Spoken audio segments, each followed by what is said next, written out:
Assalamualaikum warahmatullahi wabarakatuh. Shalom, salam sejahtera bagi kita semua. Om Swastiastu, Namo Buddhaya, salam kebajikan. Selamat siang dan juga selamat datang di dalam gelar Wicara Talk Show Proper tahun 2022. Wah, ini antusiasmenya luar biasa sekali nih, pasti terlihat ya Sobat Hijau ya. Pada hari ini, Kamis 29 Desember 2022, bersama saya Agita Matika, yang tentunya akan memandu gelar Wicara Talk Show pada hari ini, yang menghadirkan narasumber-narasumber yang sangat luar biasa, sangat kompeten di bidangnya, dan tentunya dengan topik-topik yang sangat menarik. Tapi sebelumnya, saya ingin menyapa dulu nih, Sobat Hijau, apa kabar semuanya? Wah, semoga semuanya dalam kondisi yang baik ya, dan juga sehat, meskipun tentunya saat ini masih tengah dalam kondisi pandemi COVID-19, tapi tentunya kita tetap bersemangat untuk melakukan aktivitas, apalagi menjelang tahun 2023. Nah, gelar Wicara Proper tahun 2022 ini mengangkat tema yang sangat menarik, yaitu Recover Together, Recover Stronger. Dan Sobat Hijau, saat ini saya sudah bersama dengan dua orang narasumber yang sangat luar biasa. Mari langsung saja kita berkenalan. Yang pertama, di sebelah kiri saya sudah ada Prof. Sudarto, atau yang biasa kita sapa dengan Prof. Darto. Assalamualaikum Prof. Darto. Waalaikumsalam warahmatullahi wabarakatuh, Mbak Agita.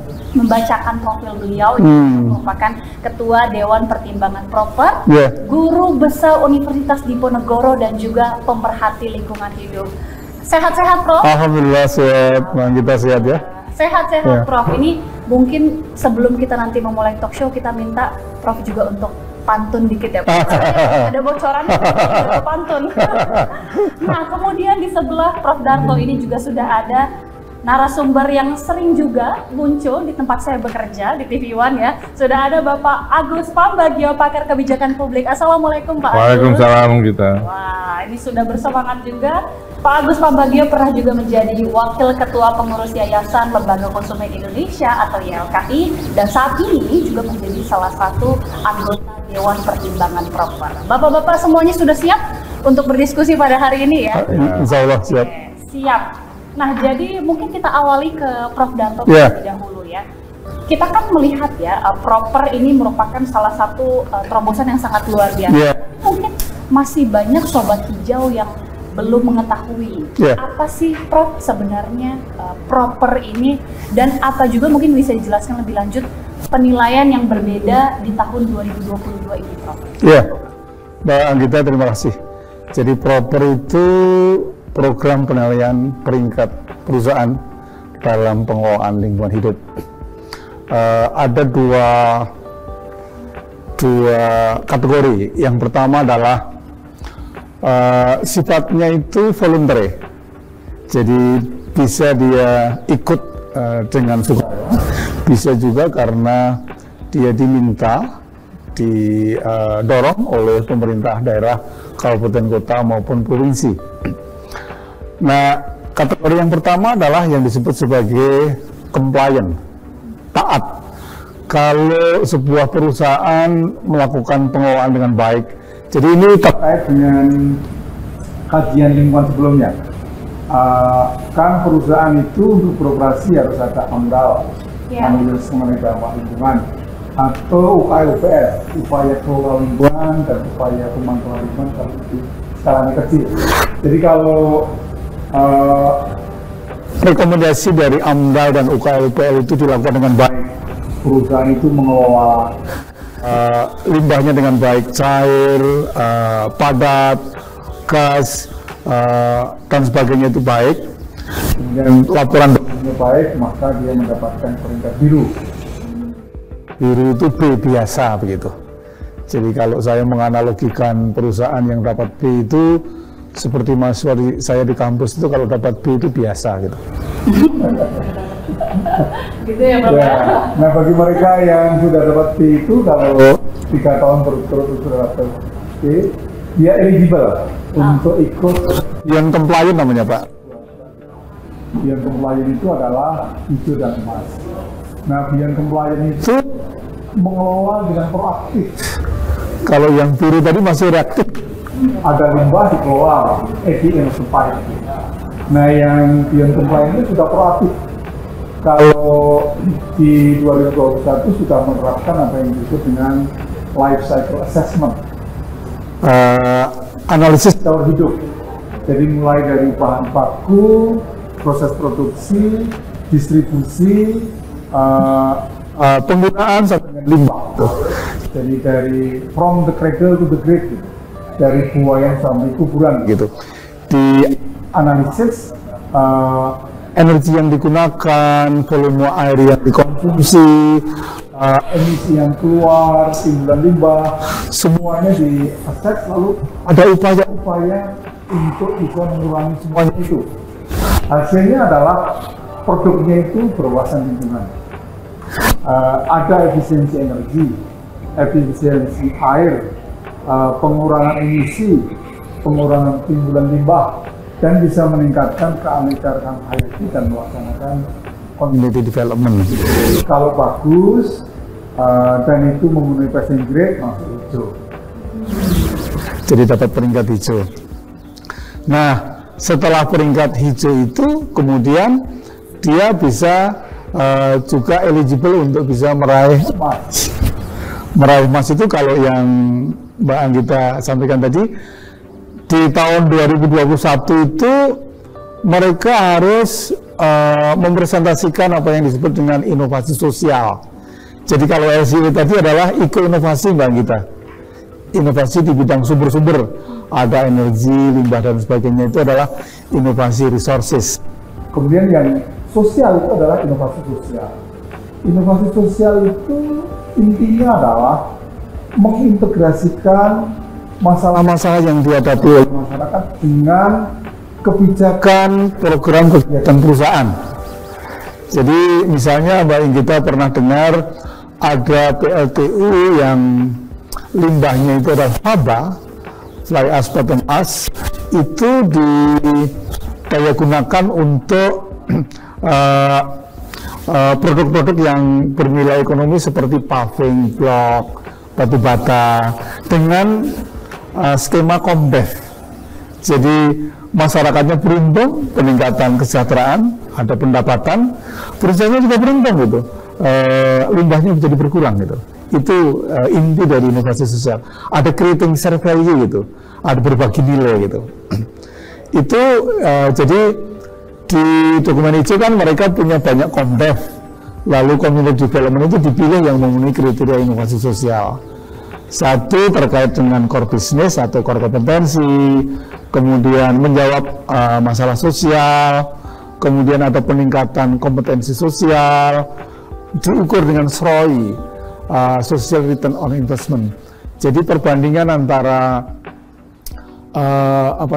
biaya yang dikeluarkan oleh perusahaan dengan manfaat yang diperoleh oleh stakeholder, oleh masyarakat, oleh supplier, oleh pihak yang berkepentingan yang berkaitan dengan kalau yang tadi adalah batu bata dan paving tadi gitu.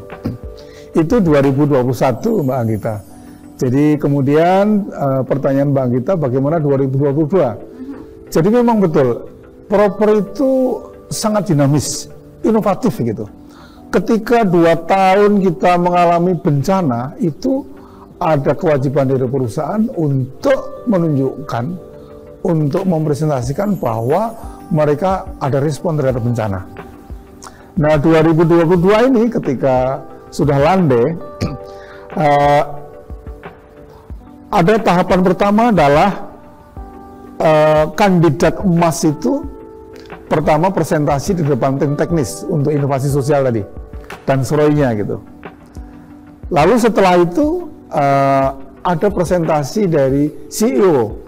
Jadi seperti Pertamina itu kan dia punya perusahaan mulai dari hulu, pengolahan, refinery, kemudian distribusi. Itu berapa yang masuk, lalu Bu Nike Widiawati yang presentasi. PLN juga begitu, ada Indonesia Power, ada PCB, Pak Darmawan Prasojo yang presentasi gitu, CEO-nya. Jadi ada 102 kandidat Mbak Anggita, diwakili oleh 15 CEO. Nah, ini kandidat untuk Mas. emas. Iya, Mas. Nah, apa yang harus dipresentasikan oleh CEO? Jadi CEO itu tidak lagi bicara teknis, tetapi bicara tentang visi, kebijakan, dan leadership dia di dalam membawa transformasi dari apa yang disebut dengan industrial culture, budaya industri, ke arah sustainable culture begitu. Sustainable culture itu misalnya energi, Mbak Anggita, yang semula bertumpu pada energi fosil seperti minyak bumi, gas alam, batu bara, bertransformasi menuju energi baru terbarukan, surya, air, biomas, biogas, angin, panas bumi, dan sebagainya begitu. Jadi betul Mbak Anggi, Mbak Anggita, ada 7 hal yang dia harus presentasikan bagaimana bertransformasi itu, mulai dari energi, limbah, polusi, sumber daya alam, lingkungan kerja, kesejahteraan pekerja, pendidikan, kesehatan, dan lengkap juga ya Pak. Ya, jadi sebenarnya adalah itu terjemahan dari inovasi sosial tadi kan, ada inovasi sama inovasi sosial, tetapi dari sisi kebijakan gitu, bagaimana mereka membawa itu. Nah, dari presentasi mereka yang saya bersama Pak Agus Pambagio dan teman-teman anggota Dewan Proper, itu dengan presentasi para CEO itu diketahui bahwa masih ada perusahaan-perusahaan yang bertumbuh pada energi fosil gitu. Kemudian timbulan limbahnya masih banyak. Nah itu, jadi kalau di tim teknis kan inovasi sosial itu bicara tentang apa, tetapi di CEO mereka bagaimana, how to achieve future fit society tadi.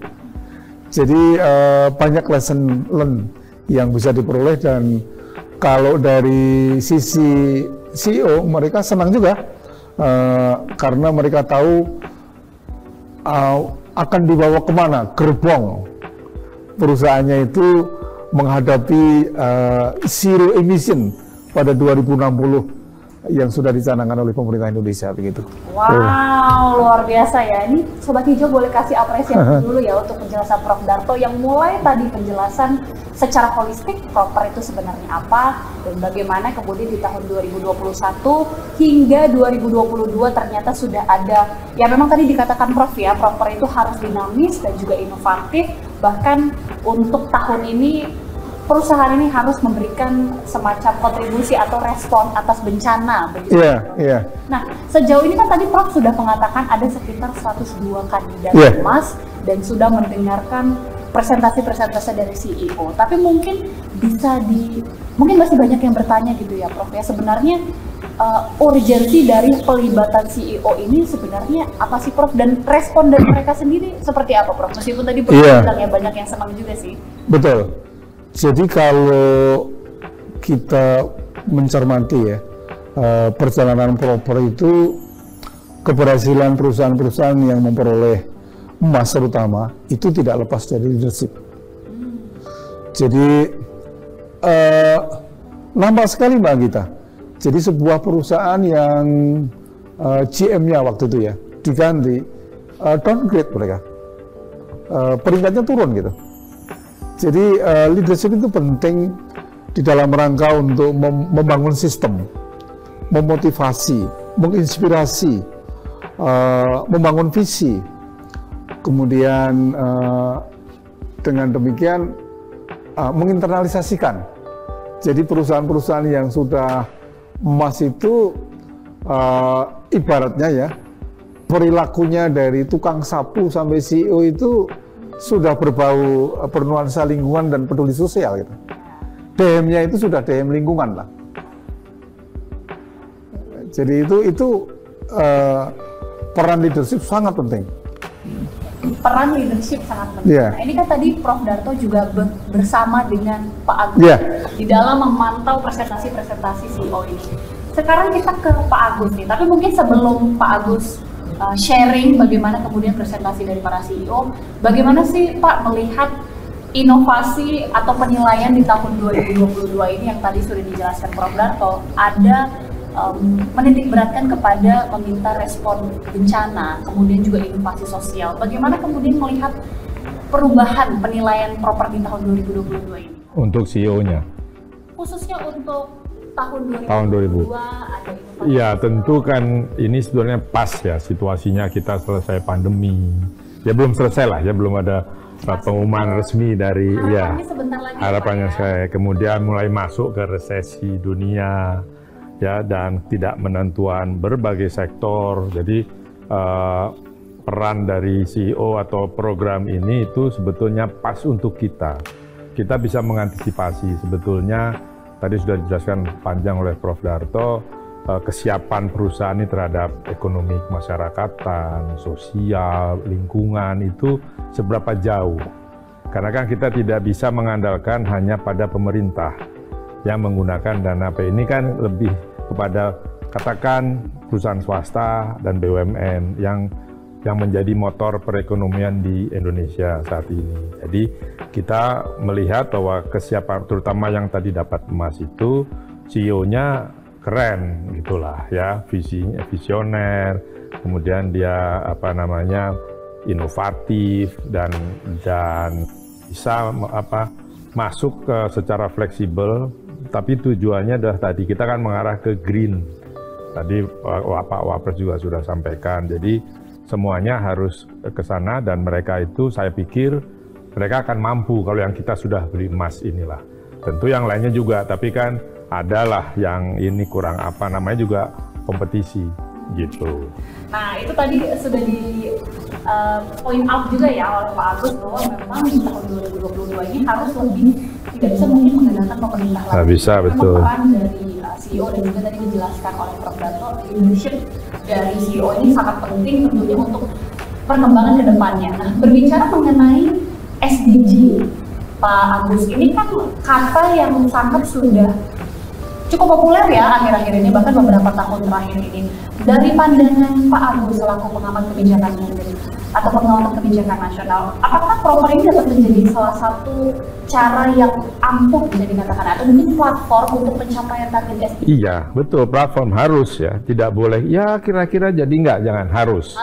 Ya karena kita sudah milih 51 tadi kan yang emas. Jadi kan gini, CEO itu tidak hanya pandai, tapi dia harus cerdas dan inovatif. Nah disitulah bukan SDG ini sudah lama kita dengar dari kapan SDG social development berkelanjutan dan sebagainya, tetapi kan realnya nggak ada. Sama orang bilang climate change, apa sih climate change gitu. Nah sekarang udah ada contoh, seharusnya kemarau sudah hujan, banjir. Nah ini sama, jadi SDG juga harus terlihat ke publik bahwa tadi soal perekonomian masyarakat sustain, tidak menambah kemiskinan misalnya, kemudian secara sosial mereka juga baik, apalagi nih kita menjelang tahun politik tahun depan ya kan, nanti jangan ada kadrun apalah segala macam ya kan, ini kan penting. Jadi leadership dari CEO itu penting, tanpa harus menyentuh SDG kan, tanpa harus menyentuh tadi soal ras, soal agama, soal apa, tapi itu untuk development, untuk kesejahteraan sosial masyarakat, untuk ketahanan lingkungan dan seterusnya. Jadi ya ini sih harus apa yang kita 51 ini dia harus berperan. Karena kalau tidak masyarakat kan harus lihat, dikasih contoh. Kalau tidak dikasih contoh dia nggak ngerti apa itu SDGs. Harus itu. Nah itulah kita berharap pada mereka ini tunjukkan masing-masing kepedulian, at least di lingkar satu mereka, dua gitu. Tapi harus ditunjukkan sehingga masyarakat oh ini SDGs betul program ini, UN bilang begini, kita tahun 2030 sudah harus segala macam, nanti terus 2060 kita mau jadi negara maju tahun berapa, 2045 atau berapa ya. Nah itu iya, ambisi tentunya ya. Iya, dan semua ada di SDGs. Nah apa yang ditanya kita di tim proper di Pak Darto itu sebetulnya mengarah ke sana semua, tinggal nanti nyangkut di mana, ekonomi kah, sosial kah, lingkungan gitu. Kalau boleh menambahkan Pak Tirta, sejak tahun 2017 itu perusahaan-perusahaan yang masuk kategori Beyond Compliant tadi, hijau dan emas, itu harus mengkaitkan gitu hasil dari proper tadi inovasi, iko-inovasi dan inovasi sosial tadi, energi, air, limbah, emisi, KHT, kemudian inovasi sosial kan berkaitan dengan kesejahteraan. Itu dengan SDGs. Jadi mereka harus mengkaitkan itu, menginternalisasikan istilahnya. Dari 17 pilar itu terpenuhi dengan iko-inovasi dan inovasi sosial itu. Sejak 2017 itu. Sejak 2017. Ya, Nah, ya. ini mungkin pertanyaan yang sama juga kepada Prof. Darto. Seberapa signifikansi kemudian peran dari Proper ini untuk mendukung SDGs yang tentunya ini sudah di Indonesia sedang digalakkan sekali ini, Prof? Sangat besar, Mbak Anggita. Cuman memang saya tidak punya angka ya. Ada cuman perlu buka ya. Nanti jam 13.30 juga di Manggala Wana Bakti itu saya akan menyampaikan itu, ada angkanya. Jadi kalau mau jujur kan peringkat SDGs kita belum begitu bagus dibandingkan dengan sesama negara Asia lah. Faktanya memang di Indonesia kita masih permulaan, Iya. bisa dikatakan. Masih di bawah Thailand, Vietnam. Nah, kontribusi dari kalangan dunia usaha ini sangat signifikan. Jadi mulai dari misalnya energi ya, itu kan bisa dikaitkan dengan climate action di pilar ke-13. Kemudian tentang pengentasan kemiskinan, kelaparan misalnya, itu kan ada di sosial yang tadi meningkatkan pendapatan dan kesempatan kerja tadi. Hampir semua ada. Jadi polusi juga ada begitu. Sampai dengan partnership juga gitu. Ada 102 kandidat kemudian yang diambil 51. Ya. 51. Sekarang kita masuk kepada bagaimana kemudian presentasi dari para CEO ini, dari para perusahaan ini, Prof. Tadi kan Prof bahkan sempat menyebutkan ya, bahkan realita yang ditemui ada bahkan perusahaan yang masih energi fosil. Apa-apa saja sih Prof kemudian temuan dari, mungkin nanti Pak Agus bisa cerita Prof dulu fakta-fakta dari jadi kalau dilihat dari jumlah kan selalu meningkat ya. Tahun ini masuk rekor ada 3.200. Semula kan sekitar 2.100, 2.300 begitu. Sekarang 3.200. Nah, kalau dilihat yang dapat emas itu jumlahnya memang lebih besar daripada tahun lalu. Tadi dibandingkan dengan jumlah keseluruhan itu sekitar antara 1,5% lah. Jadi 1,5% dari 3.200 kan sekitar 51 begitu. Sama ketika pesertanya sekitar 2.000 ya sekitar 1,5% itu. Memang sangat ketat ya. Nah, presentasi penilaian tahun ini kan yang pertama itu melalui evaluasi tentang inovasi sosial yang mereka lakukan. Setelah mereka hijau lalu bisa melewati passing grade, mereka harus mempresentasikan inovasi sosial tadi. Transformasi culture seperti yang itu yang emas. Oke. Ya, yang di depan CEO. Kalau di depan tim teknis itu ada apakah ada kaitannya dengan core kompetensi, core business gitu. Core kompetensi itu misalnya kemampuan dari karyawan dan staf untuk diaplikasikan di dalam membantu menanggulangi persoalan-persoalan yang dihadapi oleh masyarakat. Misalnya karyawan pupuk misalnya, kemudian membantu membuat tanaman nanas ataupun pertanian lebih subur, lebih produktif. Itu adalah kompetensi mereka. Tentu mereka kan bangga ya bisa dengan kompetensinya bisa membantu masyarakat lebih sejahtera begitu. Itu satu. Lalu kemudian dilihat dari apakah menyelesaikan persoalan masyarakat, meningkatkan kompetensi sosial dari kelompok sasaran itu, kemudian SROI-nya, lalu sustainability-nya itu dinilai di tim teknis. Itu bobotnya 50 Mbak Gita, 50. Lalu sesudah itu dari 102 tadi, kemudian CEO-nya presentasi di depan kami. Saya, Pak Agus dan teman-teman. Itu tentang tadi Future Fit Society tadi. Jadi bagaimana membawa transformasi mulai dari energi, limbah, polusi, sumber daya alam, kemudian kesejahteraan dan kesehatan lingkungan dan sosial tadi, itu dipresentasikan oleh CEO, nilainya sama 50 juga gitu. Kemudian diakumulasi, lalu diambil passing grade-nya, yang masuk adalah 51. Jadi tidak berarti 102 diambil separuh, enggak. Tapi memang berdasarkan pada nilai yang... Berdasarkan penilaian dan juga akumulasi gitu ya, dari tim teknis dan kita gitu. Iya. Nah itu kembali tadi Prof, fakta-fakta apa yang kemudian ditemui gitu ya dari presentasi para CEO ini? Iya. Ada realita, ternyata kan tadi Prof bilang ada perusahaan yang ternyata masih ibaratnya masih belum sangat mendukung PBT begitu Prof. Memang, fakta apa aja sih? Iya, memang tidak mudah ya. Jadi kita menjadi tahu ya, kalau yang di tim teknis kan apa-apa yang sudah mereka lakukan, apakah bisa melakukan efisiensi energi, air, pengurangan limbah, emisi dan sebagainya kan apa.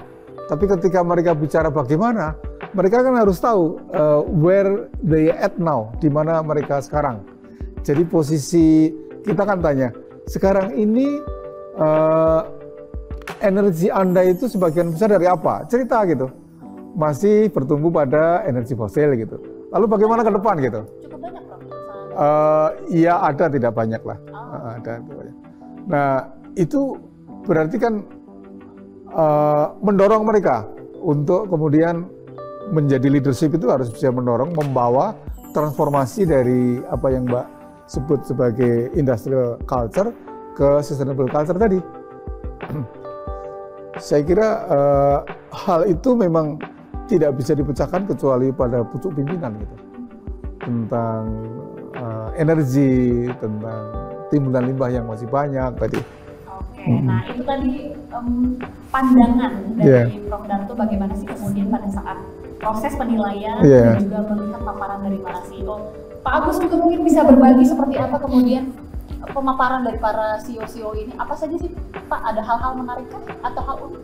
Iya, memang ini kan lebih personal ya. Jadi sangat tipikal bagaimana si CEO ini agresivitasnya, cara bicara, menyampaikan. Kan ada yang kuat di verbal, kuat di segala macam. Nah, tapi mereka memang secara umum sih memahami ya proses yang kita selalu pakai patokannya SDGs dan sebagainya itu.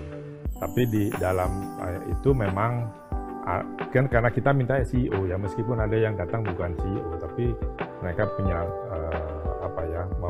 management skill yang ini, leadership yang kalau bukan CEO nilainya berkurang. Ya, nilainya di kita berkurang. Karena jadi, itu serius. Bagian dari komitmen. Ya, jadi memang supaya ada burden juga dari CEO. Iya, jadi kita bisa melihat bahwa perusahaan ini memang pantas sih dikasih emas, karena the way si CEO bicara, menyampaikan, kan ada CEO sih yang pandai tapi dia tidak bisa bicara dengan PPT-nya, dengan apa itu presentasinya.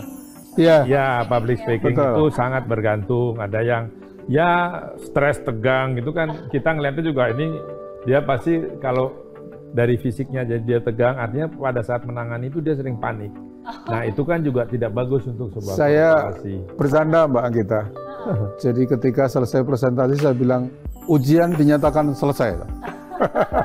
Terus mukanya langsung pada ya pada lega gitu. Bahkan cuma 45 menit gitu. 45 Iya, kurang 30 menit presentasi, 40 menit diskusi. Cukup panjang itu. Lumayan. Cukup komprehensif ya. Dan mungkin memang menjadi tantangan tersendiri bagi CEO karena di tahun 2022 ini loh kok ada karena kan dikasih waktu 30 menit gitu dia harus bisa ngepas. Ada yang terus lompat-lompat kan. Nah, itu kayak gitulah. Kita melihatnya bagus atau tidaknya. Kita kebetulan 7 orang Mbak Anggita, jadi pas kita bagi per komponen tadi. Betul. Energi siapa, polusi siapa, jadi sangat komprehensif, detail gitu. Kita kejar gitu.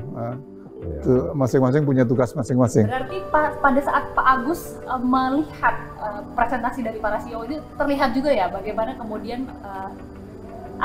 tidak hanya penjelasan, mungkin tidak hanya substansi saja ya, karena substansi tentunya sudah diberikan. Kan body language-nya kan kelihatan. Kan itu mencerminkan bahwa ketika dia menghadapi stafnya krisis, misalkan kelihatan dia tidak panik ya itu. Nah, biasanya yang begitu dia bisa solve the problem dan company-nya bisa jalan baik.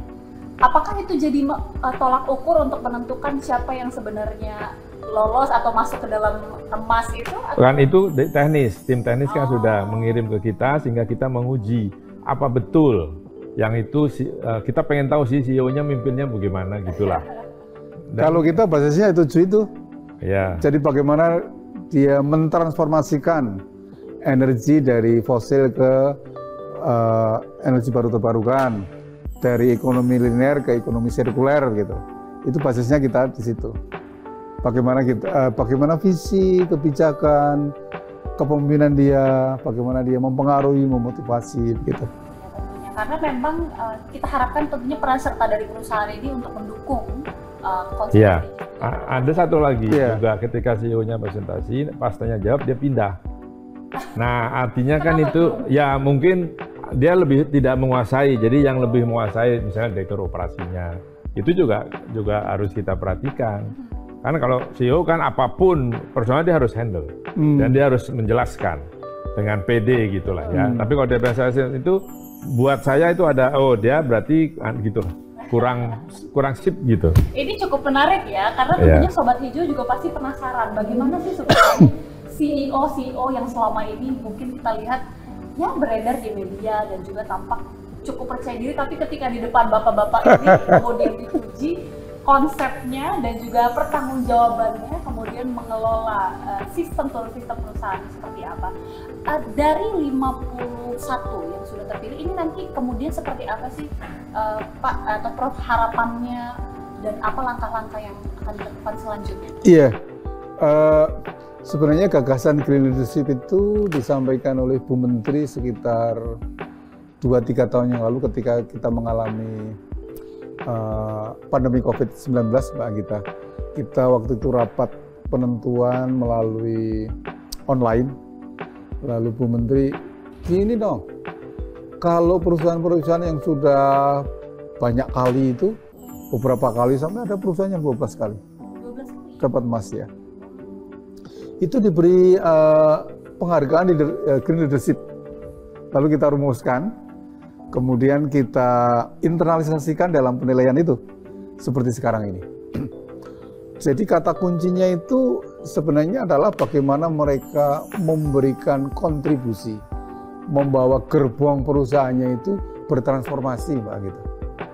Membantu, membawa untuk bisa mewujudkan zero emission itu.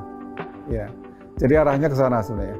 Bagaimana visi dia gitu. Itu tentunya inovasi yang sangat baik ya Prof. Katakan ya, apalagi memang ada pelibatan langsung dari CEO dan juga mengharapkan ini bisa mendorong hanya 102 kandidat saja dan juga 51 yang terpilih, tapi juga keseluruhan. Jadi kan begini Mbak Gita, kalau kita cermati kan perusahaan-perusahaan yang secara sukarela ikut proper itu kan memang merasa potentially cause significant impact itu, punya potensi besar untuk menimbulkan dampak lingkungan maupun sosial.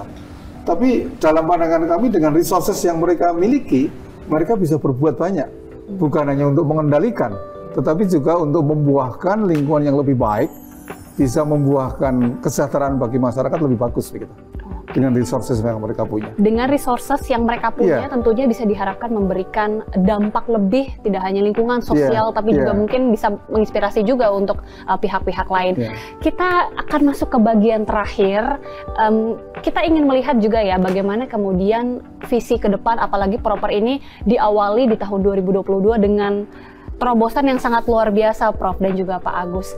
Tapi mungkin kita lebih kepada kontribusi apa sih yang kemudian di benak Pak Agus mungkin terlebih dahulu, kontribusi seperti apa yang harapannya bisa diberikan oleh perusahaan, terutama untuk perusahaan yang tadi ya sudah terpilih 51 tadi, seperti apa ini untuk kedepannya nanti harapannya mungkin dari pandangan Pak Agus sendiri? Iya begini, ini kan kita menjadi kita ingin bahwa perusahaan-perusahaan nasional ini akan lebih banyak berperan tidak saja kepada masyarakat Indonesia, tentu juga keluar membawa nama Indonesia. Jadi dia governance-nya harus betul, kan? Kemudian concern dia tadi yang ada di SDGs itu juga baik. Sehingga kita berharap bahwa nantinya jangan jadi perusahaan di kandang saja gitu. Ya, tetapi ketika dia keluar, dia juga membawa nilai-nilai itu yang tentu akan disesuaikan dengan di mana dia akan beroperasi. Nah, nilai-nilai itu dimulai dari lingkaran mereka. Bagaimana mereka bisa memanage dan memajukan masyarakat sekitarnya misalnya. Bagaimana dia bisa membantu pertumbuhan ekonomi Indonesia. Bagaimana dia bisa menjaga lingkungan. Nah, ketika dia keluar, kan dia pernah dapat penghargaan proper misalnya. Kan partner mereka di luar juga lihat, oh ini perusahaan baik. Jadi ayo gitu kita sama. Karena kalau enggak, dia ada nilai cacat, pernah itu buang limbah sembarangan, misalnya, ya dia hanya sebagai perusahaan lokal saja. Kalau dia mau keluar, dia harus pegang standar-standar governance itu yang tentunya ada standarnya di luar sana. Jadi kalau mereka tidak siap dari yang kecil, nanti kita akhirnya ya kalah bersaing dengan perusahaan-perusahaan dari negara tetangga saja lah, Vietnam, Thailand, gitu-gitu.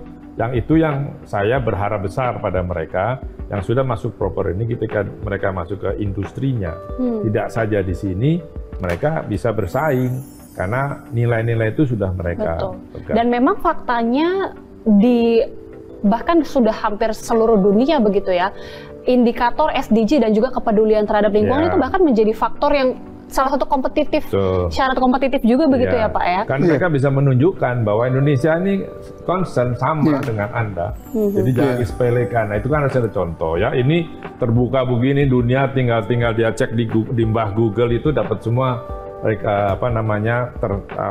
latar belakang dari perusahaan ini. Gitu.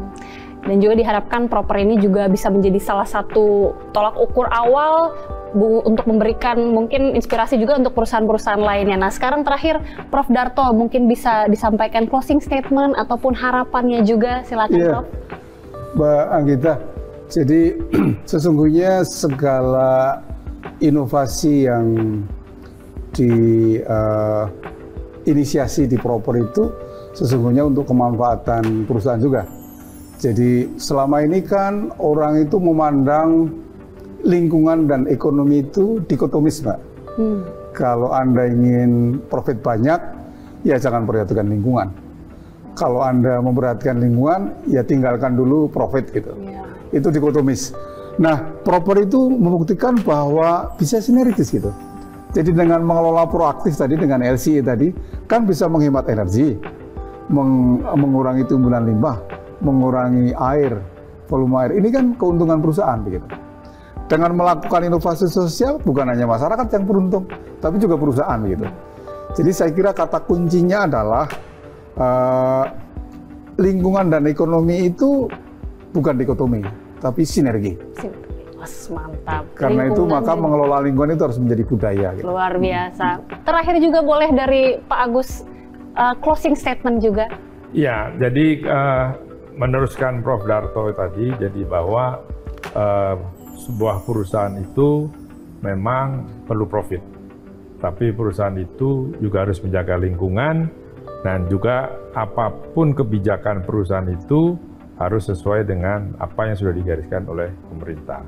Jadi tidak ada, kalau itu korban lingkungan, Prof. Darto sampaikan tadi, itu sudah nggak ada lagi.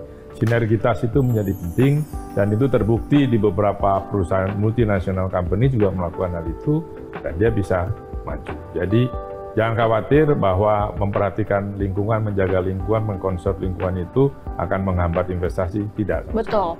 Itu harus sinergis dan komplementari satu sama lain. Dan satu keuntungan lagi Mbak Anggita, proper itu kompatibel dengan instrumen pemeringkatan yang lain. ESG, Environment, Social, and Governance. Itu bagaimana kinerja lingkungan, sosial, dan tata kelola. Kalau dia ada dalam peringkat yang bagus, maka investor percaya. Gitu. Satu lagi adalah instrumen namanya Sustainability Report. Jadi komponen-komponen dalam proper itu bisa digunakan dimanfaatkan juga untuk pemeringkatan kinerja yang lain. Luar biasa. Kita harapkan tentunya proper ini akan ada banyak terobosan-terobosan juga ke depannya, dan semakin bisa itu tadi ya, perusahaan-perusahaan tadi juga bisa semakin terlibat dan juga memberikan kontribusi yang besar. Proper harus dinamis. Betul, Karena proper semua harus berubah. dinamis dan inovatif gitu ya Pak. Terima kasih banyak Pak. Nggak jadi minta pantun ke saya. Nah itu dia, kita tutup dengan pantun. Kita persilakan Prof Darto terlebih dahulu. Sepertinya sudah menyiapkan pantun nih Sobat Hijau. Monggo Prof Darto. Spontan kok ini. Jadi terima kasih. Bunga indah kembang sepatu, Cakep. tumbuh elok di halaman rumah. Kita sambut bersama tahun baru dengan proper lingkungan lebih cerah. Wow, luar biasa itu Prof Mantap. Darto. Pantun langsung untuk menutup di akhir tahun. Terima kasih sekali Makasih. lagi Terima kasih, Prof Darto, Pak Ya. Agus, Pak Bagio sudah bergabung bersama kami di Gelar Wicara Talk Show. Tidak terasa Sobat Hijau sudah 1 jam, hampir 1 jam kita berbincang dengan para narasumber. Kami tentunya mengucapkan terima kasih kepada seluruh Sobat Hijau yang juga sudah menyaksikan, dan juga mengucapkan selamat kepada seluruh peringkat emas proper tahun 2022. Nah, perlu disampaikan bahwa keputusan Menteri LHK tentang peringkat proper periode tahun 2020-2021 secara resmi telah diumumkan di website Ditjen PPKL ppkl.menlhk.go.id. Nah, tidak lupa juga untuk mengingatkan untuk Sobat Hijau ikut serta memantau sosial media melalui Instagram Ditjen PPKL di @ditjenppkl_KLHK dan juga seluruh akun media sosial lainnya. Sekali lagi, saya Agita Mahrika mengucapkan terima kasih kepada seluruh Sobat Hijau yang sudah menyaksikan Gelar Wicara kali ini, dan sampai jumpa di kesempatan selanjutnya. Wassalamualaikum warahmatullahi wabarakatuh. Waalaikumsalam Waalaikumsalam. warahmatullahi wabarakatuh.